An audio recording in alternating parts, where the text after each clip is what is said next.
Unavoidable male Canon events. Let's get into it.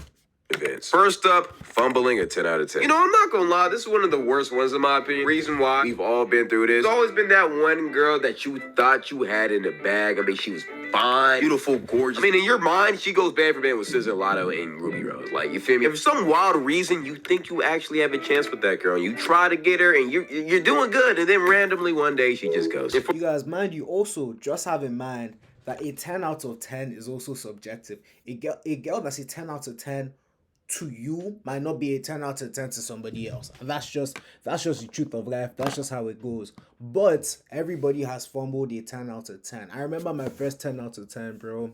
My very first, and this happened kind of recently, maybe like last year. She was Jamaican, beautiful, brown skinned girl. I was just doing the most. Like I was just doing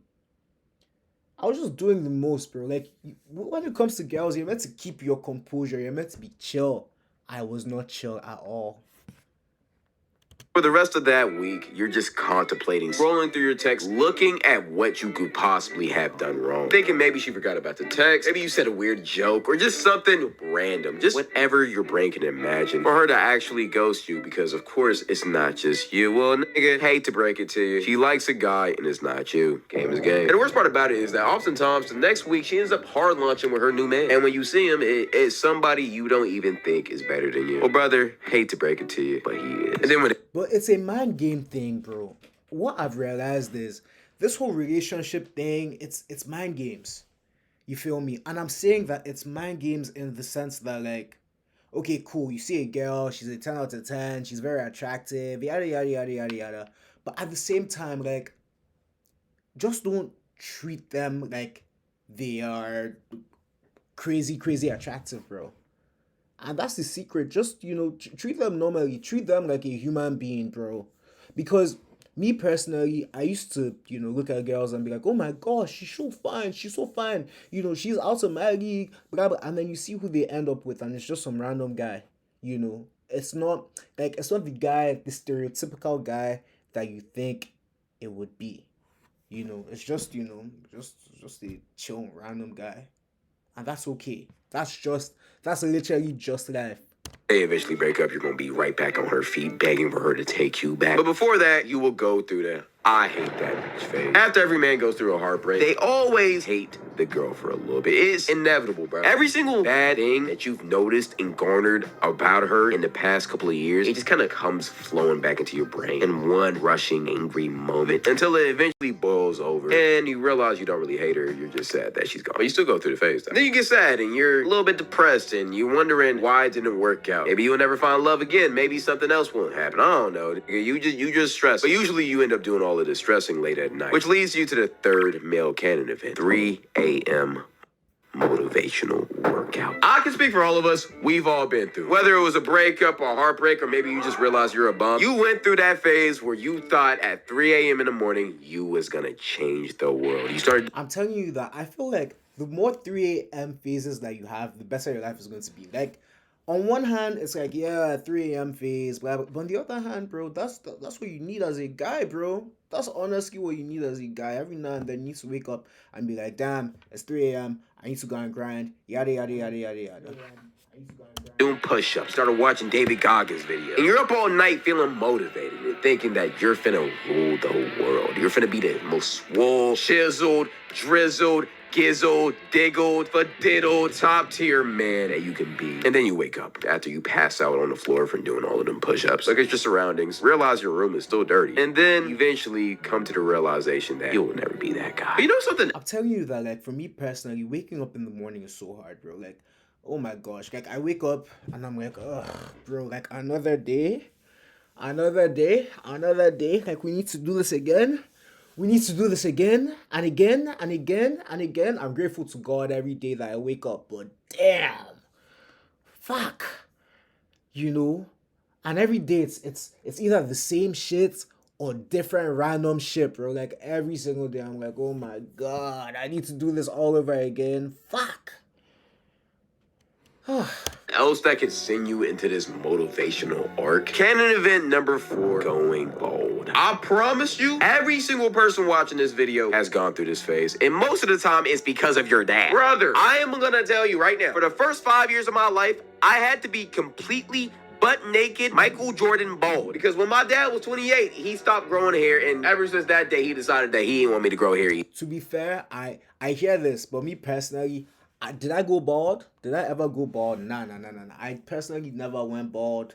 Like, I always had, like, it was always low growing up, and then I had dreads, and then I had a taper, and then I had braids, but like that didn't happen until like I moved to Canada. But like in Nigeria, bruh, nah, that like you had to cut your hair, but not bald, just just low, just look clean.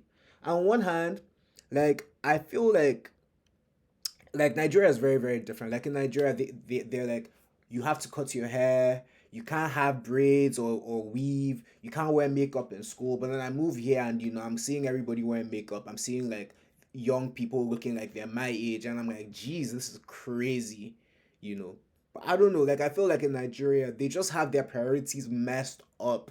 Cause what do you mean, like I have to cut my hair? Like I just feel like it's brainwashing. It's brainwashing because Nigeria is so crazy in the sense that like even when it comes to like sexuality, they can literally kill you because you're gay, but then they let like child marriage slide. Like it's so crazy how like messed up Nigerian it's so crazy how messed up Nigerians are in that sense.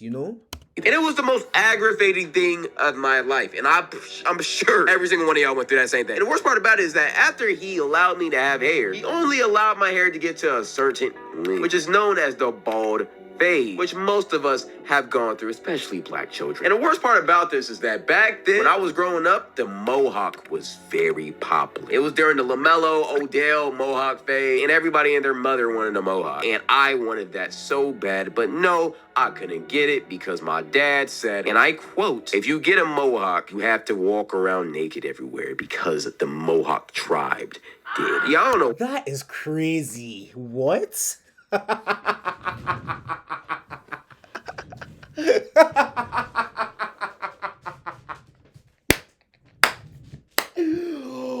What?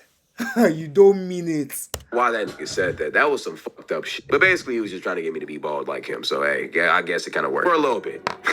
Now we got these.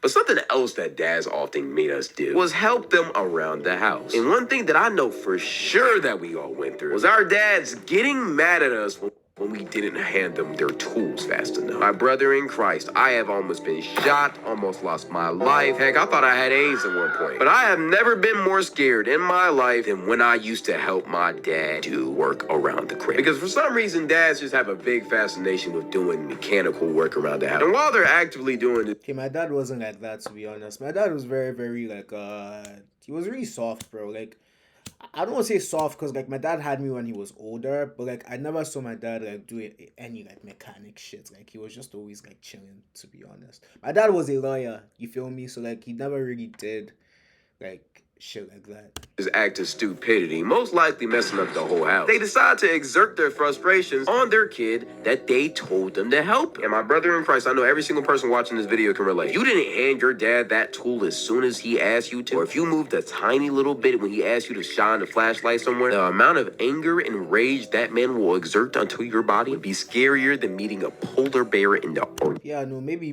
like I can't lie, bro. If I'm being extremely honest, my dad was really chill. My dad was extremely chill. My dad showed me love, and that's why I can show people love today. My dad would tell me like he loved me. He would tell me like he thought I was going to be great. My dad would really encourage me anytime I felt bad. Like my dad was great. So like anytime I hear people had these shitty dads, I'm like, damn, bro, that's tough. Cause, bro, my dad told me that I could do anything in this world, and that's why I wholeheartedly believe I can I can do anything, like anything I want to do, anything I put my mind to, I just do, because my dad literally said, yo, you can do anything. Boom. Simple. who hasn't eaten for weeks. And honestly, I've experienced a lot of trauma from doing stuff like this. Like, the amount of trauma I've gone through from just holding tools is probably equivalent to the slaves back in the olden times. But after this, as a kid, you can get pretty traumatized, scared, but also angry from what your father did. So angry that you even think about potentially fighting him. It would also be the worst mistake you ever made in your life, because he will beat your ass. Every single man in his life has thought about fighting his dad. I say fighting for a reason, because you will never beat him. I don't know what it is about fathers, but like, they will never lose to their son, period. Especially if it's fist. Like, you could be 6'5", 280. Matter of fact, you made John Jones call you his pappy. But as soon as you run into your 5'9" father, he will beat the living breaks out of you. And even though we all wanted to fight our father, we none of us have actually did it, because we knew the reality of that. I actually almost did it one time, and there's a reason why I said almost, because I realized very soon that I would get my ass absolutely flat. Yeah, it's crazy how I can't really relate to any of this. Like, I can relate to some of it, but when it comes to like the dad shit, I can't really relate. Like, the hair thing I can relate to. Heartbreak, yeah, cool, all of that. But then, with my dad was really chill. My dad had me when he was like 50 something. So like, you know, the downside of that is that he's not here today to take care of me. To guide me through life. But I never really got an ass whooping from my dad. My mom is the one that used to whoop my ass, but then my dad was chill. And I love my life way too much to ever do that to myself. Once you realize that you can't possibly beat your father, you go from fight to flight. Which leads me to thing number 6, running away. Every man has thought about running away from home. Brother, I cannot explain to you how many times I thought about running away as a kid. The crazy part about it is I live in a 2-parent household, suburban home, live in Nashville, Tennessee, a predominantly white city. I live in the suburbs of the suburbs. You will see white people walking their dogs and kids playing in the street. I live a good life. I had a good childhood. I even went to private school. But for some reason, whenever my mom pissed me, I went to private school too. I went to private school in Nige, and I went to private school here too. Yeah. I'm actually a suburban guy, bro. Very, very chill. Very, very calm. I don't like fighting. I don't like ratchetness. Very chill. For my dad did something I didn't want to like. I always thought about getting a big ass stick, a little red piece of cloth, tying it together, and putting all of the important stuff in my life, like the PS4, in the sack, and walking right out. I feel like this is a Canon event, not just for guys. I feel like it's everybody. Okay, so running away. Did I ever want to run away as a kid? Yeah, I did. I did want to run away to my uncle's house, because my uncle had a PS3 or a PS2 or something like that. So I wanted to run away. And I'm telling you that was the main reason why I wanted to run away. However, though, now that I'm older and I see how like crazy some parents are, I am very, very happy that like I didn't run away. My childhood was very soft, very, very calm. Extremely calm, bro. Like when I talk to my friends and they're like, "Oh, this happened to me when I was younger," I'm like, "What the fuck?" I'm like, "Damn." No wonder you are quite insane. Like, it explains why you're literally crazy. Because your parents were mad. That's why. So I can't even blame you. Like, I understand. Stay away from me though. But I understand. We as men are the ones who are actually the closest to doing it. Because I'm not gonna lie, one time I literally started packing my bags because my mom pissed me off so much. And I was almost done doing it. I was so close to committing. And then I realized how badly my mom would beat my ass if I actually ran away. So I just stayed. That's what usually happens, because it's never worth the beating, because they will find you. But usually that type of stuff would happen when you get grounded. And something else you would do when you're grounded is thing number 7, reading a Diary of Wimpy Kid book. I don't know why we all did this, but we all read that book in our floor whenever our parents took away our phones or PS4s or whatever. Like, it was just Canon event to the fullest. And if you wasn't a guy, if you was a girl, you would probably read the Dork Diaries. I feel like, bro, Diary of a Wimpy Kid is top tier, bro. It's crazy how like children of this generation will never really understand how top tier Diary of a Wimpy Kid was, bro. Diary of a Wimpy Kid was like, bro, it feels like equivalent to like scrolling on social media, bro. Like, Diary of a Wimpy Kid was peak. Archie was peak. What else? Super Strikers. I know that people wouldn't know that here, but Super Strikers, peak. There was lots of peak things, bro. Captain Underpants, super peak. Bro, we had a lot of peak things growing up. You guys don't even know. Guys also read the Big Nate books, stuff like that. It's just Big Nate, peak, super peak. that same type of category. That was like animation. Those were like the animations before like animation YouTube channels. You feel me? Those were so nice. Genre. And I would always get those books at the Scholastic Book Fair too, bro. Cause like, nigga, whenever Bro, the Scholastic Book Fair, you guys don't know about the Scholastic Book Fair, bro. Bro, that was the one time, bro, people were excited to buy books, bro. Because those books were hitting. And what were people buying? Diary of a Wimpy Kid, Captain Underpants. I think they sold Archie and just a bunch of random stuff. And if you were able to cop a book, you just had the most aura in your classroom. At least back then, bro. that boy Jeff Kinney cooked up a buck, I ain't gonna lie, niggas was on they seats, on they toilet, locked into them joints. I'm not gonna lie. But something that's also tough though is number 8. Realizing you'll never go pro in the sport you love. You know, as a man, I feel like this is actually the most heartbreaking thing you can go through. Because yeah, fumbling a 10 out of 10 is bad, but there will always be more fish in this. Imagine being able to build anything just by thinking about it. Meet Base 44. See, with your sport though, you only really get one chance at that. Now, let me tell you guys about sports. I feel like, bro, sometimes I wish I did not chase those hoop dreams. Basketball is the most delusional sport anybody can play. And I'm telling you that I blame Michael Jordan and I blame fucking Kobe Bryant. Bro, those guys will make you believe that, like, you can make the NBA. Those guys will make you believe that you can do anything. You can't do anything, cool. But the thing about making the NBA is that, bro, if you're going to make the NBA, chances are you were born to do it, you know? I don't know how I thought I was going to make the NBA at fucking 5'9", bro. Like, I stopped growing in, like, grade 11, you know? And I was 5'9". I don't know how I thought. I don't know in what world, like, how I thought I was going to make the NBA, bro. Bro, you're going up against guys that are 6'6", you know, 6'8", with fucking 12-inch dicks. Bro, these guys are significantly bigger than you. You don't even understand. So even if you have this skill, bro, like, chances you're just not going to make it. And that's fine. That's okay. Like, you will live to see another day. But, like, when I think about my basketball dreams, bro, I'm just like, bro, I wasted so much fucking time on this basketball thing. Because now I'm just good at basketball for no reason, bro. It doesn't do nothing for me. I don't get girls because I can play basketball. I don't get money because I can play basketball. I don't get nothing. Even my basketball videos, like they're not that nice. Like, bro, now when I think about basketball, bro, it makes me so angry that I played. I'm like, why was I wasting my time?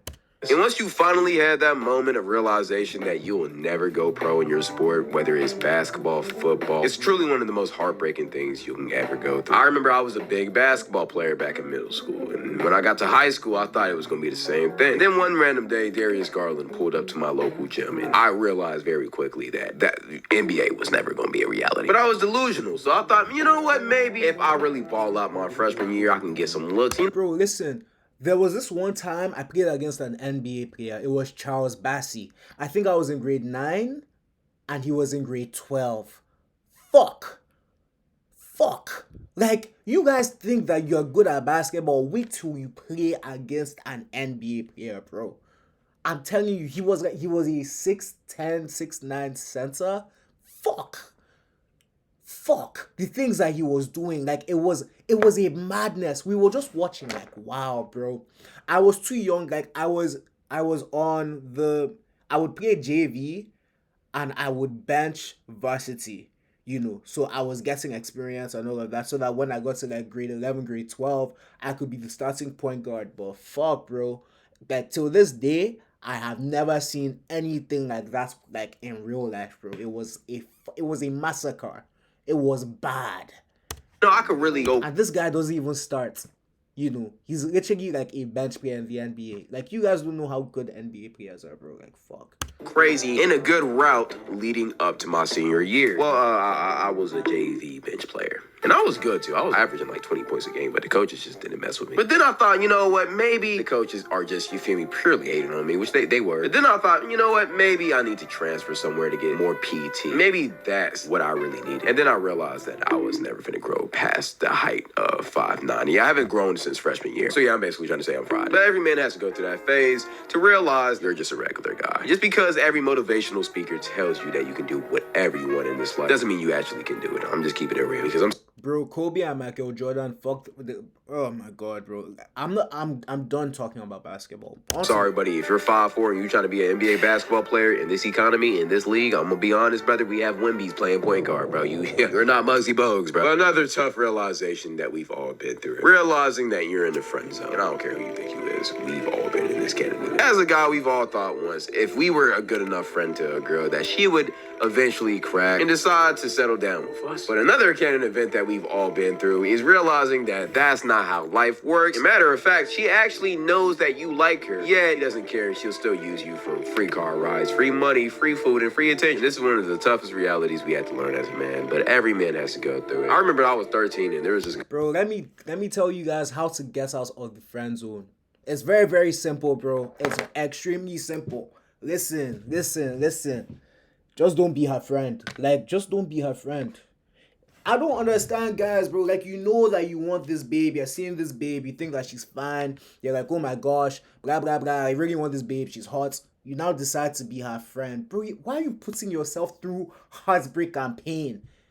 Why are you putting yourself through heartbreak and pain? If you like the babe, if you think that she's fine, then just, shoot your shots. If you miss, then, bro, just don't be her friend. Simple. Because that's not what you came there to do. Bro, you didn't come there to be her friend. Stand on business. Stand on business. You didn't come there to be her friend. You came there with romantic interest and she's telling you no. And you're now like, oh, I'm going to settle for friendship. Are you dumb? Bro, next thing you know, she's going to tell you about the guy that she's fucking. The guy that she's seeing. The guy that she wants. And your heart, you're just going to be like this every single day, bro. Your heart is just be, nah, bro. I'm not buying that. Girl I liked, and she broke her foot. So I offered literally carry her around the school because we were just good friends. She actually ended up getting pregnant by another guy at 13, but that's a different story. But another pain that we all had to go through is going to the bathroom in a public setting and not knowing the urinal roll. And every single guy watching this video knows exactly what I'm talking about. I remember I was a kid. I was at my school, and it was like a student-teacher day or whatever. I don't know. And for some reason, the parents were on campus. And I walked into the bathroom, and there was a grown-ass man using the left urinal. And the middle and right one were open. And according to the urinal rule, if there are 3 urinals, you have to use the left, you have to use the right, and there's the center one, so only one available, you wait your turn. Unless they have blockers or binders where you don't gotta see another man's pee. But as a kid, I didn't know that, so I ended up using the middle one right beside him. And I remember to this day, the look that this man gave me was a look of absolute disgust. I'm not gonna lie. And as soon as he got done pissing, turned to me, patted me on the back and said, son, heads up, whenever you use the bathroom, you never piss right beside another man. Yeah, I feel like that one is just like, he was probably just young. He didn't know. He probably just didn't know. To some people, to me, no one ever had to tell me that. That was just common sense to me. Like, don't piss next to another full-grown man. Like, that was just common sense to me. But like, for some kids, bro, some kids don't know, and that's okay. That's actually okay. It's cool. Man, I've never seen that man ever again, but I thank that man for truly changing my life. But this is one of those rules that once you learn it, never forget it, or else niggas will clown you. Something else that we've all been through in the bathroom, though, is being around that one kid who decides to just pull down his whole pants just to take a little piss in the urinal. Back in elementary school, brother, this one was horrible. Usually, it will be the special ed kids, but at the same time, it's like, brother, please have some common sense. That's such a great statement. And usually, they would be farting, too, and they would just think, stop! But at the same time, we've all done it when we was younger, and then we had a grown man walk into the bathroom and instruct us to never do that again, and then we changed our ways. Something that we haven't changed as guys is number 11 or 12, I don't know at this point. Putting your hands in your pants for warmth on an ice cold freezing day. This one I know we've all done. I'm actually doing it Yeah, I was what? right now. I'm not gonna lie. Bro, I was literally just about to say I'm doing that shit right now, bro. It's cold as shit. It's winter right now. I am freezing. No matter if you want to be honest or deny it, we've all done it. Let's just keep it real. It's amazing. It's one of the most sensational feelings ever. You get to put your hand next to life. It's amazing. I don't know. It's just vibey. Here's the thing with this, though. You got to be very careful where you do this act, because doing it while nobody's around is cool, but if you're in a crowded room, space, and you just got your hands in your pants, like, brother, who raised you? That's where the creep allegations come in, and you don't want that. They don't understand, but at the same time, let me classy. But speaking of balls, the next Canon event that we've all been through is chilling around the house playing GTA or Fortnite or something. And then all of a sudden, randomly, you just feel a sharp pain in your balls, and you just start clenching them. You start grabbing them. You start praying to God because you think that you'll never have kids again. You start. Hmm. Hmm. Hmm. Mm-mm. I don't think that that's happened to me. Wondering if you have cancer, or maybe you got an STD, or maybe if you gooned too much. I don't know what you did. And then after it goes away, you immediately get on your knees and pray to God, promising him you would never jerk off again if he heals your pain. And then 3 nights later, you end up jerking off again. But hey, game is game. But after you goon, you get a negative feeling. You feel shame. You promise to God you will never do it again, yet you feel defeated. See, this right here is what. Yo, has this ever happened to you guys? Let me know in the comments, bro. Let me know in the chat. I'm the only one streaming to myself right now, but bro, let me know in the comments when you guys watch this video. We call post-nut clarity, which is the next Canon event and probably the most popular one, because the only time that you won't feel this is after the first one you do. Back when you were most likely younger, which is sick, honestly. It's sad that so many little kids are gooning, but it's whatever, I guess. And after that first goon, you felt alive. You felt like you just discovered the greatest thing on earth. Then after that second one, you really quickly realized that you just formed and started an addiction that you will be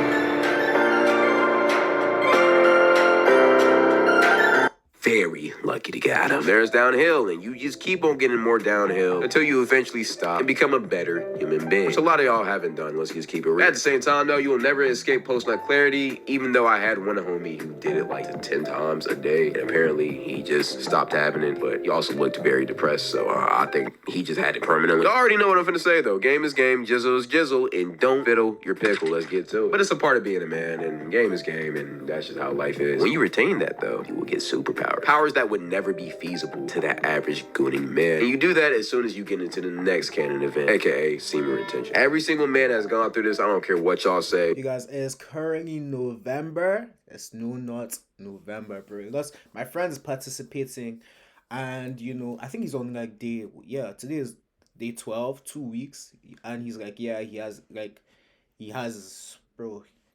This is the longest that he's gone in a long time. And I'm like, bro, I'm proud of you, bro. You're a better man than me, because you know, I tried though. I tried.